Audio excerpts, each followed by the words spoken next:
Shalom, firman Tuhan dalam kitab Ulangan pasal 22 ayat 4 berbunyi, apabila engkau melihat keledai saudaramu atau lembunya jatuh di jalan, janganlah engkau pura-pura tidak melihatnya.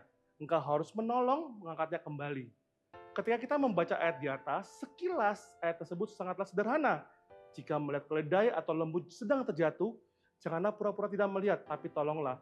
Tapi di balik perintah itu sebenarnya tersimpan nilai-nilai yang sangat penting dalam penerapan kasih, tanggung jawab, dan kepekaan kita terhadap kebutuhan orang lain. Tuhan tidak hanya memanggil kita umatnya untuk sekedar beribadah tiap minggu atau sekedar menikmati berkat darinya, tapi juga untuk hidup dalam kasih yang aktif dan nyata. Ini menunjukkan bahwa iman sejati tidak hanya tentang hal-hal besar dan spektakuler, tapi tentang kesetiaan dalam hal-hal kecil dalam penerapan kasih tersebut. Kehidupan kekristenan kita harus terlihat jelas dari kehidupan kita. Tuhan sangat peduli dengan cara umatnya memperlakukan satu sama lain dalam kehidupan nyata. Karena itu, dalam ayat tadi kita diperingatkan untuk janganlah pura-pura tidak melihat. Artinya, kalau kita tahu sesama kita sedang membutuhkan pertolongan, kita tidak boleh cuek, tidak boleh bersikap seakan-akan tidak tahu. Jadi, jangan sengaja menghindar kalau kita tahu orang lain memerlukan bantuan kita.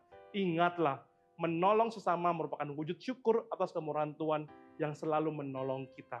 Maka, jadilah orang yang tidak segan untuk repot menolong orang lain saat mereka susah. Bulan ini, kita masuk dalam tema Generational Covenant. Tuhan ingin nilai-nilai kerajaannya diwariskan dari orang tua ke anak-anak, dari generasi ke generasi. Dengan kata lain, ketika kita menunjukkan kasih dalam tindakan, dan hidup sesuai dengan nilai-nilai firman Tuhan, kita sedang menanamkan pola pikir dan gaya hidup kekristenan sejati kepada generasi berikutnya.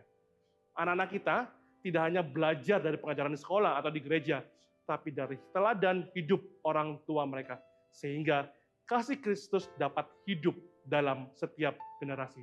Tuhan memberkati.